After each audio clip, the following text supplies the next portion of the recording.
Hola, buen día, ¿cómo estás? Soy Efraín González, soy médico y el día de hoy junto a ti haremos la revisión de una guía de práctica clínica con fines para el examen nacional a residencias médicas. Por lo tanto, la GPC que vamos a estar estudiando el día de hoy es la que vemos aquí, diagnóstico y tratamiento de la diabetes mellitus tipo 1 y 2 en el paciente pediátrico en los tres niveles de atención, un tema que no podría ser más importante. Empecemos por la definición, y es que la diabetes mellitus es un grupo de enfermedades metabólicas caracterizadas por hiperglucemia, secundaria a un defecto absoluto, como sucede en la diabetes tipo 1, o relativo, como sucede a su vez en la diabetes tipo 2, en la secreción de insulina, que se acompaña en menor o mayor medida de alteraciones en el metabolismo de lípidos y proteínas que conlleva a la afectación micro y macrovascular, que estas son complicaciones vitales que se tienen que revisar, estudiar y prevenir en toda la población que tenga diabetes. Entonces, decía que conlleva a la afectación micro y macrovascular en distintos órganos como los ojos, riñones, nervios, corazón y vasos sanguíneos. Ahora hablemos sobre la epidemiología, pero primero vamos a hablar en general de la epidemiología de la diabetes mellitus en toda la población, ¿sí? Porque vienen algunos datos muy importantes sobre esto en relación, por ejemplo, con México. Y es que la prevalencia de diabetes mellitus en general en la población mexicana ha aumentado a un 7.5%, o sea, una cifra bastante alta. Pero esto no acaba aquí. De hecho, las estimaciones mencionan que para el 2030 la prevalencia habrá aumentado a un entre 12 a 18%. Y en el 2050 las cosas no pintan mejor, una prevalencia entre 14 al 22%. Es decir, con esta prevalencia estaríamos hablando que 1 de cada 5 personas tendría diabetes mellitus, bastante alto. Ahora bien, la incidencia y prevalencia de diabetes tipo 2 alrededor del mundo en niños y adolescentes varía entre países, grupos etarios y étnicos. El grupo con mayor incidencia es la población de indios americanos o indios Pima, así lo dice la guía de práctica clínica, y justo esta población tiene presencia en el norte de México. Ahora sí, hablemos un poco más acerca de diabetes en el contexto pediátrico. Y es que, a diferencia de lo que sucede en general con los adultos, la diabetes tipo 1, de la que hablaremos en la etiología y la fisiopatología, en donde hay un déficit absoluto de insulina, representa la mayoría de los casos, representa hasta el 90% de los casos de diabetes en pediátricos. Por otro lado, la diabetes tipo 2 solo presenta un 10%, pero en los últimos años, debido al aumento en la obesidad infantil como riesgo para esta diabetes tipo 2, ha ido en aumento cada vez más. Es importante comentar que tanto para la diabetes tipo 1 como la diabetes tipo 2 hay importancia genética, es decir, pueden existir antecedentes heredofamiliares y además se ha asociado con una herencia poligénica. Ahora, veamos algunos datos muy importantes acerca de justo nuestro país y cómo está el sobrepeso y la obesidad en pediátricos. Podemos observar en la tabla de acá, que es de Ensanud 2018, que es una encuesta que se hace en todo el país y es muy importante en temas de epidemiología. Observamos que en menores de 4 años el sobrepeso existe en el 8.2%, o sea, es bastante alta según esta encuesta. Por otro lado, en los pediátricos de entre 5 a 9 años, el sobrepeso representó el 18.1%, mientras que la obesidad el 17.5%. Como puedes ver, no hay datos de obesidad en menores de 4 años, no es de que sea cero, sino que no se reportaron los datos.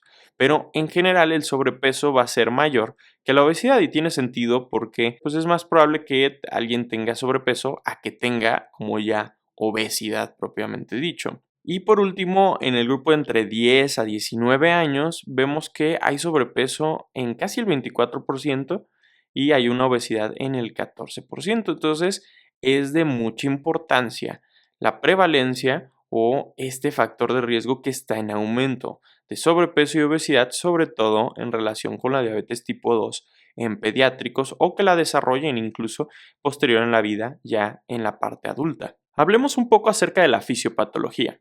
Y es que la mayoría de la fisiopatología va a estar alrededor de la disfunción o destrucción de la célula beta pancreática. La célula beta pancreática se encuentra en los islotes de Langerhans, que es una sección especial en donde encontramos células con una función endocrina dentro del páncreas. Hay que recordar que el páncreas se divide en el páncreas exócrino, que es sobre todo para ayudar con la digestión y demás, y el páncreas endocrino. Y justamente en los islotes de Langerhans hay distintos tipos de células. Por ejemplo, existen las células alfa pancreáticas que producen el glucagón, pero en este caso, las células beta pancreáticas son las que se roban el show en esta patología. Son las encargadas de producir insulina, pero no solo producen insulina, y entender esto nos puede ayudar desde lo farmacológico, por ejemplo, los análogos de la mielina, hasta incluso el diagnóstico, en donde el péptido C es muy importante. La célula beta pancreática, cuando secreta sus contenidos, es insulina, pero además se acompaña de péptido C y amilina.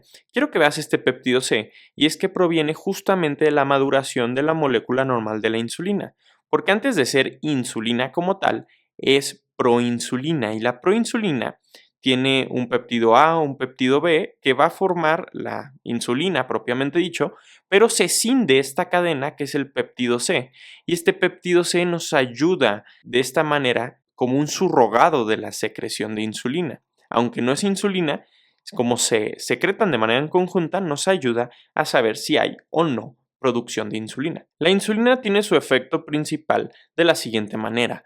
Va a llegar a una célula diana, se va a unir a su receptor de insulina, y esto va a facilitar que los GLUT4, que son particularmente unos canales para glucosa, se puedan movilizar de estar atrapados desde vesículas hacia la membrana. Y una vez que están en la membrana, pues la glucosa es bienvenida a entrar adentro de la célula. Es por eso que si no hay insulina o no funciona bien, esta glucosa no puede entrar a las células y se va a mantener elevada a nivel de la sangre. Estos GLUT4 son principalmente activados por la insulina en el músculo esquelético y los adipocitos. La etiología de esta enfermedad es tan sencilla como querramos verla, o tan compleja también como querramos estudiarla.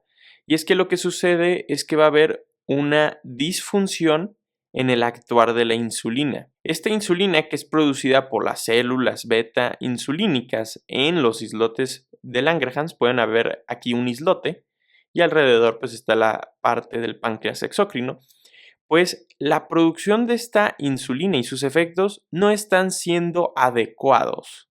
Ahorita vamos a ver qué pasa en la diabetes tipo 1 y qué pasa en la diabetes tipo 2. Pero debido a que sus efectos no son lo suficientemente adecuados para los requerimientos de insulina, va a haber hiperglucemia. Muy bien, hablemos acerca de la fisiopatología, y es que, como ya se los había comentado, la diabetes tipo 1 representa por ahí del 90% de la diabetes infantil y del adolescente.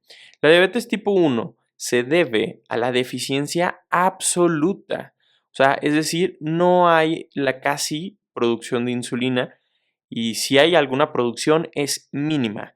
Y esto se debe a la destrucción de las células beta pancreáticas con la presencia o sin la presencia de anticuerpos positivos. Debido a que no hay secreción o función de esta insulina, vamos a encontrar la insulina baja en esta patología, pero además vamos a encontrar el péptido C bajo, porque al no estar funcionando la célula beta pancreática, también el péptido C va a estar bajo. Y cuando hablábamos acerca de estos anticuerpos, hay bastantes y de verdad son muy importantes, vale la pena que los aprendas, que los recuerdes, que los memorices y los estudies, porque los linfocitos B junto a los linfocitos T, pues montan esta respuesta autoinmune en contra de las células beta pancreáticas. Y en esta ocasión, los linfocitos B, cuando se diferencian a plasmocitos que empiezan a producir estos anticuerpos, pues llegan a través de esos anticuerpos a producir la destrucción celular de estas células beta pancreáticas. Algunos de estos anticuerpos es el antiinsulina, antitirosina fosfatasa, antiislotes pancreáticos, antitransportador 5,8 y antiglutamato descarboxilasa. Se ha asociado en la fisiopatología la exposición a o infecciones por algunos virus en donde nuestro cuerpo monta una respuesta contra el virus, pero al final también monta una respuesta en contra de las células beta pancreáticas. Incluso se ha asociado a algunos tipos de virus que tienden a ser infecciones o que se encuentran durante su periodo de viremia, se encuentran en el páncreas y tiene sentido porque pues, al encontrarse en el páncreas tal vez nuestro cuerpo trata de luchar contra ellos y se empiezan a exponer antígenos de las células beta pancreáticas y al final, como en una guerra, un balazo va directamente a quien no debería y ataca a las células beta pancreáticas. Es importante comentar que, como les decía, hay antecedentes o una relación genética, y es que HLA-DR3 y HLA-DR4, que son complejos mayores de histocompatibilidad que se asocian, en general estos complejos mayores de histocompatibilidad o HLAs, se asocian a algunas enfermedades autoinmunes. ¿Por qué? Porque son parte de la presentación de antígenos. Entonces, lo que sucede es que personas que tienen HLA-DR3 y o de HLA-DR4 tienen un mayor riesgo de desarrollar justamente diabetes mellitus, pero no es suficiente. No con tener uno de estos vas a tener diabetes mellitus tipo 1, ¿no? La diabetes mellitus tipo 1 también es conocida como insulino dependiente porque en su terapéutica casi siempre se inicia con terapia de insulina, como veremos en la parte del tratamiento. Sin embargo, esto no es del todo cierto. A veces tenemos esta idea de que la diabetes tipo 2 no usa insulina y en fases más gastadas o más avanzadas puede requerir de insulina. Otro nombre también para esta diabetes es juvenil, porque en general pues, es la que representa la mayoría de los casos. Pero de nuevo, estos términos se han dejado algo en desuso, por ser algo imprecisos o incluso confusos, pero hay que recordarlos por si observas alguna opción que incluya estos términos, saber que se refieren justamente a diabetes tipo 1. ¿Por qué? Porque como te digo, son confusos porque la diabetes tipo 2 sí puede requerir de insulina y la diabetes tipo 2 ya hoy en día, con estos factores de riesgo de obesidad, de sobrepeso, también puede pasar en una población joven o pediátrica. Incluso la diabetes tipo 1 puede afectar a población no pediátrica, o sea, a adultos. Es también un caso, no es la mayoría, pero puede suceder.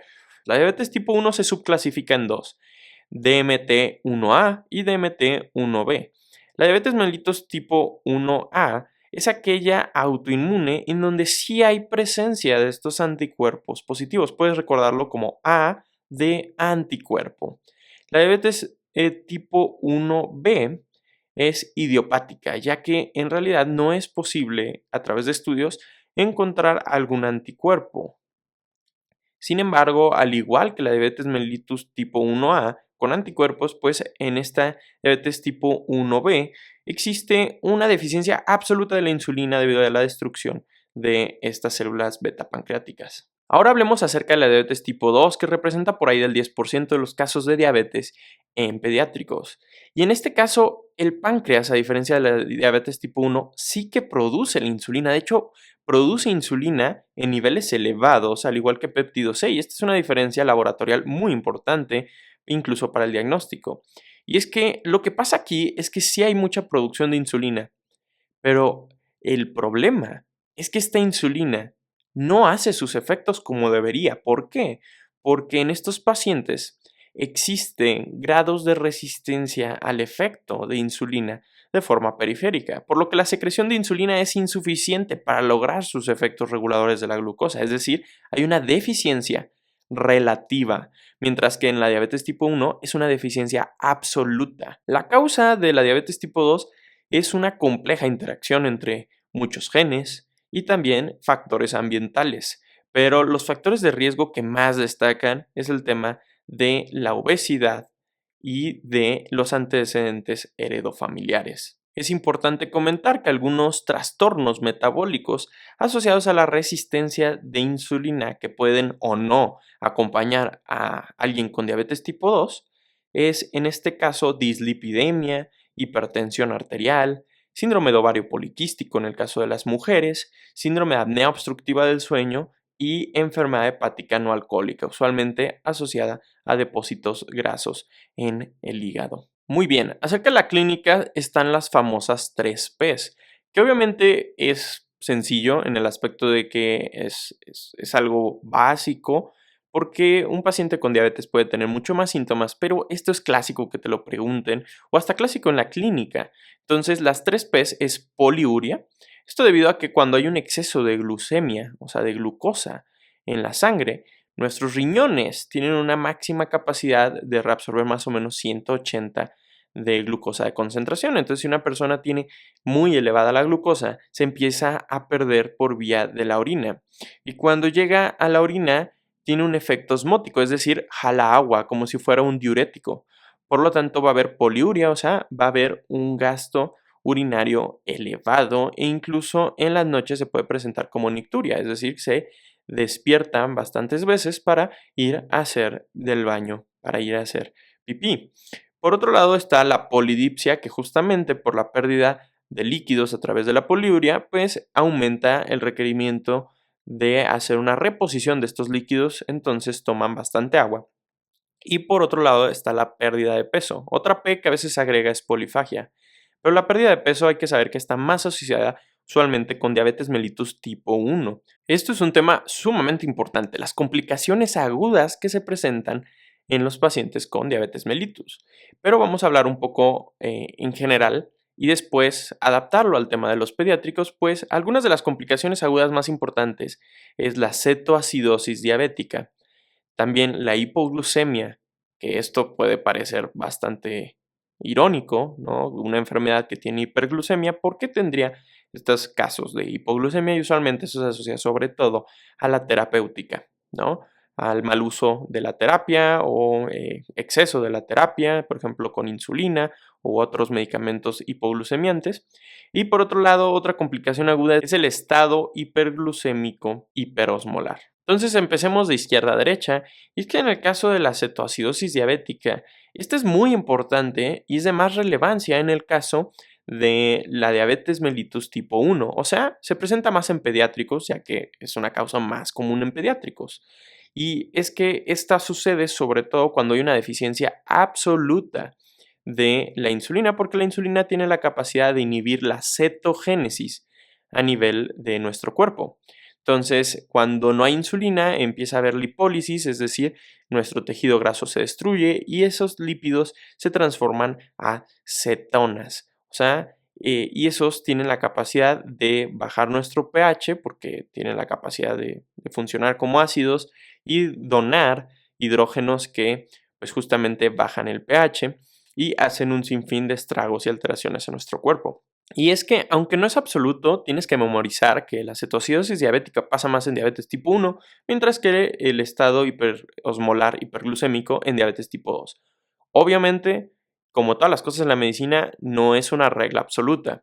O sea, en realidad sí puede pasar cetoacidosis diabética en pacientes con diabetes tipo 2 y viceversa. Esto es súper importante, lo de cetoacidosis diabética, porque hasta uno de cada 4 niños que debutan con signos y síntomas de diabetes tipo 1 lo hacen a través de una cetoacidosis diabética y es cuando se hace el diagnóstico. O sea, muchos pacientes diabéticos, uno de cada 4, no van a llegar con la típica sintomatología de las 3Ps, en realidad van a llegar con una cetoacidosis diabética. Ya hablamos acerca de la hipoglucemia, aquí pueden ver los niveles de hipoglucemia de leve, moderada y severa. Y hablando sobre el estado hiperosmolar hiperglucémico, hay que recordar que es un estado de deshidratación hiperosmolar grave, con afectación principalmente del sistema nervioso central. Ya estuvimos hablando acerca de las complicaciones agudas de la diabetes, pero creo que unas de las más importantes y más preguntables en exámenes son las complicaciones crónicas. Y es que en el caso de las complicaciones crónicas se tienden a dividir en dos, en microvasculares y macrovasculares. Es decir, las complicaciones crónicas van a afectar directamente la vasculatura. En el caso de la microvasculatura se va a relacionar con el desarrollo de retinopatía diabética, neuropatía diabética y también nefropatía diabética. Por otro lado, en el tema macrovascular, es sobre todo con enfermedad arterial periférica, con eventos cerebrovasculares y también con enfermedad coronaria. La realidad es que las complicaciones vasculares pocas veces Son clínicamente evidentes en la infancia porque tienden a llevar algo de tiempo para que se produzcan, pero el escaso control glucémico a largo plazo con el pasar de los años es el factor más importante de riesgo para el desarrollo de estas complicaciones vasculares. Entonces, sucede que a veces un niño, un pediátrico, pues no sé, desarrolla algún tipo de diabetes durante justamente, no sé, los 10, 15 años y estas complicaciones crónicas pues tienden a aparecer cuando ya están en el episodio de adultez. Por lo tanto, no tienden a ser tan importantes en esta población, pero pueden también suceder y puede ser una pregunta de examen sin problemas. Es importante comentar la relación justo entre un buen control glucémico con la terapia y estas complicaciones. Y es que es más evidente e importante la relación entre el control glucémico y las complicaciones microvasculares. Es decir, un paciente que no está bien controlado de la glucosa y de la diabetes va a tender a tener mucho más complicaciones microvasculares, mientras que alguien que esté bien tratado y en metas va a disminuir mucho este riesgo. También hay cierta relación entre un buen control y las complicaciones macrovasculares, pero es de menor importancia, o sea, incluso con un buen control de la glucemia puede ir avanzando en alguna medida estas complicaciones macrovasculares con el pasar del tiempo. Acerca del diagnóstico de la diabetes mellitus, tenemos que conocer estos 4 criterios y tatuárnoslo en el hipocampo. Son de memoria. Son una de esos datos en medicina que es conocimiento no negociable. Vamos a revisarlos en general y es que el primer criterio es que haya una concentración de glucosa plasmática de 126 o mayor en ayuno. Son un ayuno de al menos de 8 o más horas. Entonces, en esta glucosa plasmática en ayuno, si aparece 140, 150, eso es un criterio de que se tiene diabetes mellitus. Sin embargo, este criterio número 1 se debe de repetir en días distintos para ser confirmado, no basta con una medición. En el caso que salga un nivel entre 100 a 125, eso se conoce como prediabetes. Ahora, el segundo criterio es una concentración plasmática de glucosa de 200 o mayor 2 horas después de la ingesta de 1.75 gramos por kilogramo de peso, máximo 75 gramos, en este paciente pediátrico. Esta es la prueba de tolerancia oral a la glucosa, que en los adultos se hace con 75 gramos, pero en los pediátricos se debe de normar la cantidad de gramos por kilo. Y de hecho, pues lo puedes recordar fácil, en los adultos es 75 gramos, solo le pones un 1 y un punto y es por cada kilo, ¿no? 1.65 gramos por kilo. Y si se encontrara después de 2 horas entre 140 y 199, eso es prediabetes. O sea, no es la diabetes propiamente dicho, pero sí que no está en niveles normales. Es importante decir que, según la guía de práctica clínica, los criterios más recomendados para el diagnóstico de diabetes mellitus en estos casos, pues es el primero y el segundo. Pero bueno, vámonos con el tercer criterio, y es que la hemoglobina glucosilada se utiliza porque es, digamos, una reacción no enzimática que sucede cuando alguien tiene la glucosa elevada. Esa glucosa va y se pega a la hemoglobina, que es una molécula que transporta el oxígeno dentro de los eritrocitos, y va a estar elevado ese porcentaje. Entonces, a partir de 6.5 o más, es coherente con el diagnóstico de diabetes y prediabetes entre 5.7 a 6.4. 4, que es el último de los criterios y es también igualmente importante, es que haya signos y síntomas de hiperglucemia y que haya una concentración glucosa plasmática aleatoria de 200 o más. Muy similar a lo que pasa acá, o sea, pero en vez de ir en ayuno y que el punto de corte es 126, acá es aleatoria, no importa si está en ayuno o no está en ayuno, pero si tiene 200 o más y se acompaña de signos y síntomas de hiperglucemia, ¿cuáles serán esos signos y síntomas? Por ejemplo, poliuria, polidipsia, pérdida de peso, polifagia, algo de eso, entonces haces el diagnóstico. Estos criterios son de memoria y de la misma manera estos 4 criterios son los mismos utilizados en diabetes mellitus para el adulto. Entonces es muy rentable aprender esto, con la excepción en el adulto de lo que te comentaba acá, de la adecuación de gramos por peso. O sea, en el adulto son 75 gramos, no se hace por kilogramo de peso para la curva de tolerancia oral a la glucosa. Después de hacer el diagnóstico con estos criterios, se debe hacer una clasificación para ver qué tipo de diabetes es. O sea, es una diabetes tipo 1, es tipo 2 o también existe una que se llama MODY, de la que hablaremos ahorita. Las pruebas adicionales para definir este tipo de diabetes que estuvimos hablando en la fisiopatología, sobre todo nos ayuda a la concentración del péptido C, esa molécula cosecretada por las células beta pancreáticas de las que te hablaba. O también nos van a ayudar los anticuerpos de los que estuvimos hablando en la fisiopatología, autoanticuerpos específicos para distinguir entre la presentación, ¿no? Lo más importante es distinguir entre la diabetes tipo 1 y tipo 2. Y en el caso de la diabetes tipo 1, ya sea tipo 1A o tipo 1B, pues la insulina va a estar baja y el péptido C también bajo. La diferencia aquí es que en general, pues la tipo 1A sí hay presencia de anticuerpos, mientras que en la 1B no hay. También, usualmente en estos pacientes hay una ausencia de los factores de riesgo naturales que se asocian a tipo 2, es decir, tal vez el paciente no tiene sobrepeso, no tiene obesidad y no tiene antecedentes heredofamiliares de una diabetes mellitus tipo 2. De hecho, tal vez tiene antecedentes heredofamiliares de enfermedades autoinmunes en realidad. Acerca de la tipo 2, en este caso veríamos factores de riesgo como obesidad, sobrepeso y el caso de insulina y péptido C estarían aumentados. Y en realidad, según la guía de práctica clínica, no se recomienda medir péptido C o anticuerpos específicos en la presentación inicial para distinguir entre el tipo 1 y 2. Se mide sobre todo el péptido C después de la presentación inicial de diabetes mellitus, solo si hay dificultad para distinguir una diabetes mellitus tipo 1 de otros tipos de diabetes. Hay que recordar que el 90% van a ser este tipo, o sea, va a ser una diabetes mellitus tipo 1. Igualmente, en caso de dudas, pues estos anticuerpos nos van a ayudar mucho a solucionar en caso de que haya presencia, pues sabemos que es una diabetes tipo 1. También hay un tipo de diabetes que se conoce como tipo MODI, que también sucede en personas jóvenes relativamente, pero esta está asociada con mutaciones. Hay muchos tipos de MODI con distintos tipos de genes asociados y pues el diagnóstico aquí usualmente se hace con antecedentes heredofamiliares y el gold estándar sería pues hacer estudios genéticos. Ya hablábamos acerca de las complicaciones crónicas específicamente y algunas complicaciones acompañadas que suceden con la diabetes mellitus. Específicamente aquí vamos a hablar de este recuadro que viene de diabetes tipo 2.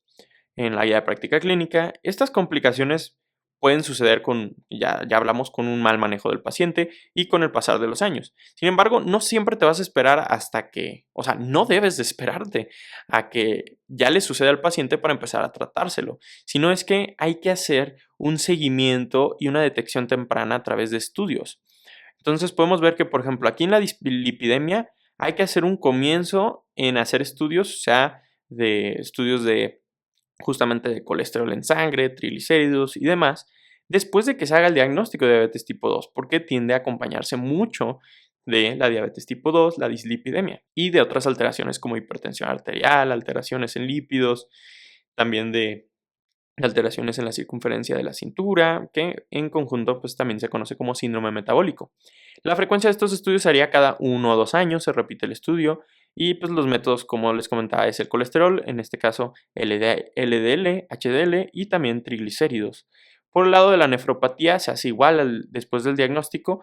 También la neuropatía y retinopatía, en el caso de la diabetes tipo 2, siempre se van a hacer estos estudios o comenzar a estudiar estas complicaciones después de que se haga el diagnóstico. Sobre la nefropatía se debe hacer estos estudios que vienen aquí cada año. Entonces se hace una proporción urinaria de albúmina y creatinina para ver si hay albuminuria. Eso es lo importante que se está revisando. Y también se mide presión arterial, ¿no? La neuropatía igual en las visitas regulares se debe hacer con anamnesis y con exploración física para ver que no haya una alteración en la sensibilidad, sobre todo de extremidades inferiores. Y la retinopatía cada año igual por un oftalmólogo entrenado que observe ese fondo de ojo. Hay otras alteraciones que también se deben de estudiar, como ya se les había comentado, el síndrome de apnea obstructiva del sueño, la enfermedad hepática no alcohólica, el síndrome ovario poliquístico y la hipertensión arterial también son complicaciones asociadas a diabetes tipo 2 y tenemos que estudiarlas para prevenirlas, diagnosticarlas a tiempo y dar un tratamiento adecuado. Acerca de justo lo mismo, pero para diabetes tipo 1, quiero que vean una cosa muy importante. El comienzo de los estudios, a diferencia de la diabetes tipo 1, se retrasa. Es decir, en la diabetes tipo 2 En el momento que se hace el diagnóstico, se inicia la batería de estudios para ver si tiene alguna de estas complicaciones. La diabetes tipo 1 no. Y esto es debido a que en la diabetes tipo 2 usualmente se tarda más el diagnóstico en hacer, porque tiende a ser un poquito más subclínica, mientras que en la diabetes tipo 1 tienden a debutar de manera más rápida, el diagnóstico se hace más velozmente, porque pues, se pueden presentar con una cetoacidosis diabética o con mucha sintomatología. El punto aquí es que la dislipidemia se empieza a hacer el estudio con los mismos métodos, eso no los voy a repetir, pero la dislipidemia se empieza a hacer el estudio después de estabilizar el tratamiento de diabetes, todos los niños mayores de 10 años o si hay antecedentes positivos de enfermedad cardiovascular y se hace cada 5 años, ¿no? A diferencia del otro, que era un poquito más cada 1 a 2 años. La nefropatía a partir de la edad de los 10 años, cuando se llega a la pubertad, o después de 5 años de la diabetes. O sea, a partir de que se hace el diagnóstico, 5 años después se inician estos estudios y se repiten cada año. La neuropatía tras el diagnóstico en todos los pacientes mayores de 8 años, ¿no? Entonces podemos ver cómo cambia bastante en comparación con el tema de la diabetes tipo 2. La retinopatía es la evaluación de base, o sea, se tiene que hacer una evaluación de base en el primer año para saber cómo está el paciente y después se hacen evaluaciones posteriores a la edad de 10 años, cuando llega la pubertad o después de 5 años de la diabetes con mismos estudios y la frecuencia.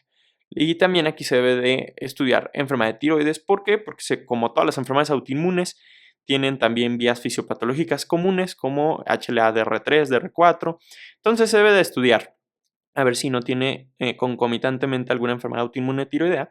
Se hace cada 1 a 2 años con justo perfil tiroideo. Ahora sí, hablando acerca del tratamiento, algo muy importante es el abordaje multidisciplinario. Fíjense que dice la guía de práctica clínica y es que dice que para la atención de pacientes pediátricos como diabetes mellitus tipo 1, que es la mayoría de los casos, pues se debe de idealmente incluir endocrinólogos pediatras, educadores en diabetes, nutriólogos, oftalmólogos, ortopedistas, podólogos, psicólogos, odontólogos, nefrólogos, o sea, una batería de equipo multidisciplinario. Y se recomienda el abordaje desde distintos ámbitos, aristas, enfoques, como modificación de la dieta, prescripción apropiada de la actividad física, ajuste de dosis de insulina, que ya veremos eso justo en algunos segundos del tratamiento, manejo de enfermedades intercurrentes, detección de complicaciones tanto agudas como crónicas. Acerca del tratamiento específico según sea diabetes tipo 1 o 2, lo que tenemos que saber es que principalmente la diabetes tipo 1 requiere insulina. Por eso ese nombre de insulino dependiente, porque al tener una deficiencia absoluta hay que darles insulina. En la diabetes tipo 2 es un poco distinto y se maneja sobre todo con una dieta para bajar de peso y también el tema de la metformina tiende a ser la más importante. La metformina ayuda a sensibilizar de manera periférica a la insulina. Entonces ayuda con la fisiopatología clave de la diabetes tipo 2. Asimismo, la insulina también podría ser utilizada en pacientes de diabetes tipo 2, sobre todo si tienen cetoacidosis diabética o tienen una hemoglobina glucosilada muy alta, o sea, por encima de 8.5. Hay que recordar que para el diagnóstico era por encima de 6.5. Requerimos de la ayuda de la insulina y a veces se inicia con ese tratamiento y después cuando ya está más en metas se deja solamente la metformina en estos casos de diabetes tipo 2. En ambos casos se recomienda hacer ejercicio. Este ejercicio se recomienda pues, hacer 30 minutos diarios de ejercicio, digamos, cardiovascular y 3 días a la semana de resistencia. Asimismo, orientación o abordaje psicológico, porque pues, a veces con todas estos problemas entre la enfermedad, la terapéutica y demás, pues pueden tener temas ahí de problemas psicológicos, ¿no? Ansiedad, depresión, etcétera. Acerca de la metformina, quiero destacar que es el único medicamento antidiabético oral aprobado para pacientes de menos de 18 años, o sea, pediátricos, y se ingiere con alimentos para prevenir las náuseas y el dolor abdominal que suelen provocar. Pero bueno, en los adultos hay muchísimos otros medicamentos como inhibidores de SGLT2, agonistas de GLP-1, etcétera, etcétera. Hay muchos, sulfonilureas, etcétera.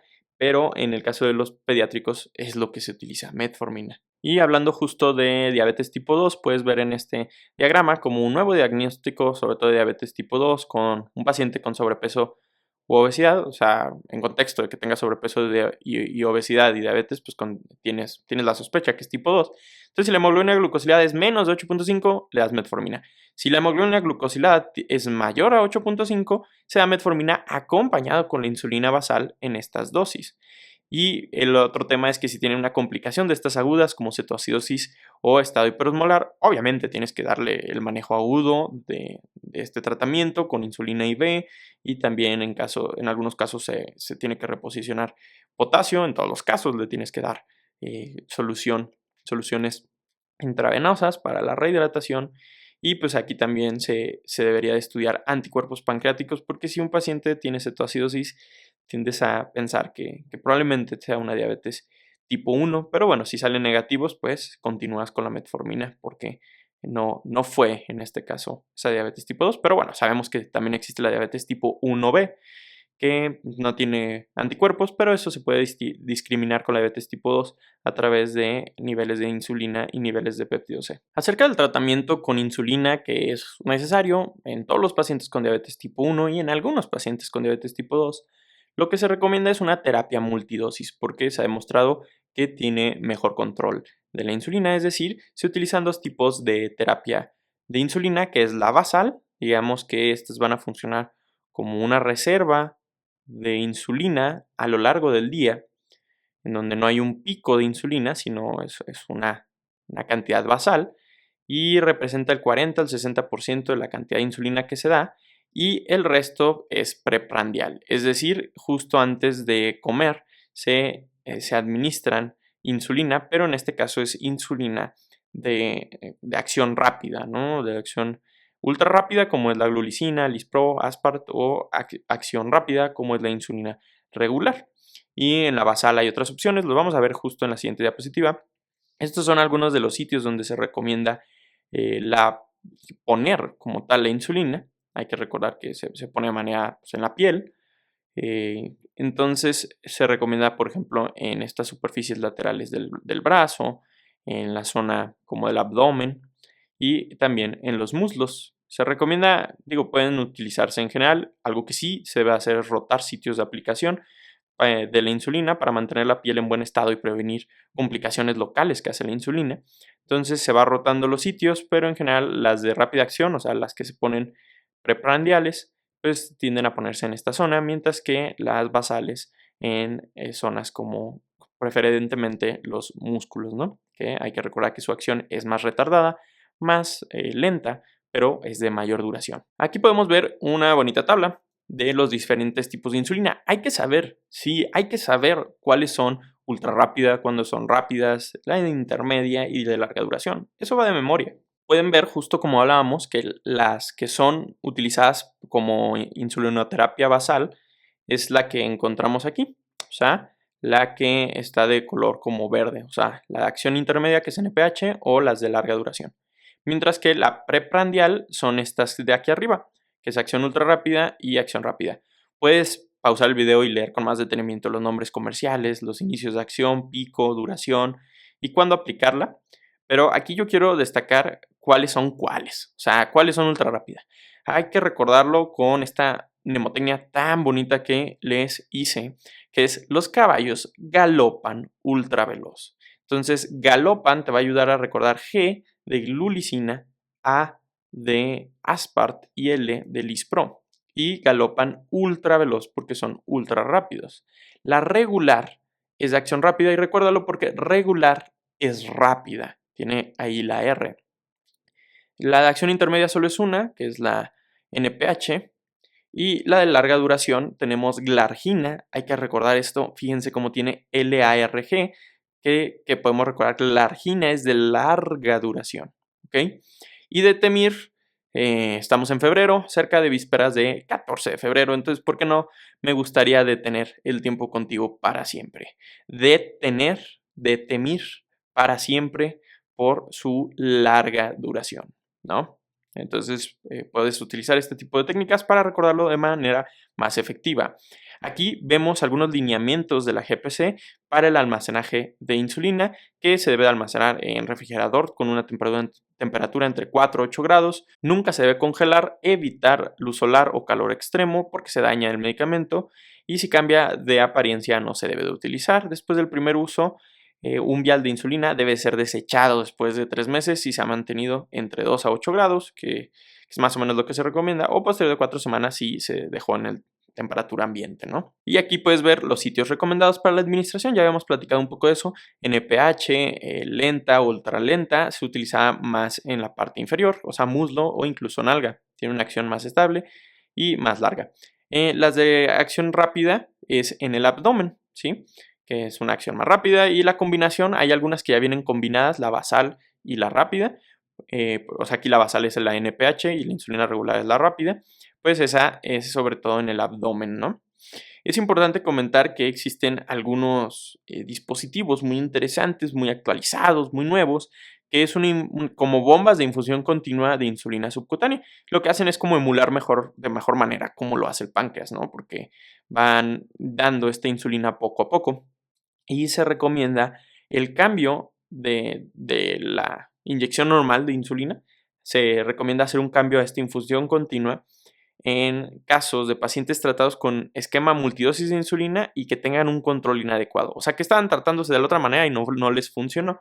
O un paciente que tenga predominios con hipoglucemias. Entonces vale la pena, en vez de ponerse toda la insulina de golpe, pues tener esta infusión continua y también acompañarse de monitoreo continuo. Son como unos sensorcitos que, en vez de estarse picando para ver la glucosa a cada rato, son monitores continuos, un sensor de glucosa que detecta de manera continua y pues lo manda al celular o algo por el estilo, cómo están estas variaciones de glucosa, y es muy útil sobre todo en pacientes con riesgo elevado de hipoglucemias. Acerca del monitoreo terapéutico, se recomienda el automonitoreo de la glucosa capilar para un mejor control y que se haga al menos 4 o 6 veces al día. Esto permite lograr un mejor control de la glucemia, ya que permite evidenciar de forma temprana, rápida y eficaz si el tratamiento está por encima o está por abajo de los objetivos que buscamos. Se recomienda hacer estas mediciones después de las comidas y a medianoche, también además durante el ejercicio, y esto ayudará a prevenir hiper o hipoglucemias. En pacientes que tienen niveles complejos o con dificultad de mantener los objetivos terapéuticos de glucemia, o que se está bajando mucho, cosas así, se sugieren los monitores continuos de glucosa de los que ya habíamos hablado, ya que son más acertados e integrales a comparación del automonitoreo, que es de manera más esporádica. Los objetivos, lo que se recomienda es que a través del automonitoreo repetido, o en caso de que lo tenga, el monitoreo continuo, y se recomienda hacer cada 3-4 meses una hemoglobina glucosilada, pues esta información nos va a ayudar a básicamente hacer ajustes en la terapéutica, por ejemplo, de insulina, para aumentarla o disminuirla, dependiendo de la información que tengamos, para llegar a la meta. También hay que tomar en cuenta el índice glucémico y la carga de glucosas postprandiales para hacer un ajuste de dosis adecuado. Entonces, lo que se recomienda es, el objetivo como tal es que la hemoglobina glucosilada debe estar en menos de 7.5 para todos los grupos. Esto, recordemos, es GPC pediátricos, ¿va? Y las metas de glucosa, pues las podemos ver aquí. La verdad es que memorizarlas todas sería bastante complejo, pero aquí están las metas que se supone que debería de tener antes de las comidas, después de la comida y a la hora de dormir, incluso ahí por ahí de las 3 a.m. Aquí les dejo esta tabla, pueden pausar el video y leerla, acerca de las recomendaciones de revisiones periódicas en niños y jóvenes. Entonces aquí podemos ver todo, y pues sabemos que un tema como diabetes, probablemente más de una pregunta vendrá de esas en el ENARM, ¿no? Y eso es todo. Muchísimas gracias. Fue un video largo, sí, pero es más larga la fila de personas con diabetes. Entonces, es muy importante este tema. Me puedes conocer en el QR de la izquierda, en mis redes sociales. Sígueme, mantente en contacto. Cualquier duda que tengas, en lo que te pueda ayudar, aquí estoy. Y también te dejo mi página de cursos digitales, en donde tu próximo curso te está esperando. Visita la página, de contenido genial, quizzes, flashcards, preguntas, resúmenes, videos, etcétera. Todo lo que necesitas para convertirte en el médico que quieres ser. Entonces, muchísimas gracias y nos vemos en el siguiente video. No olvides suscribirte al canal y visitar la plataforma de Medicursos. Cuídate mucho.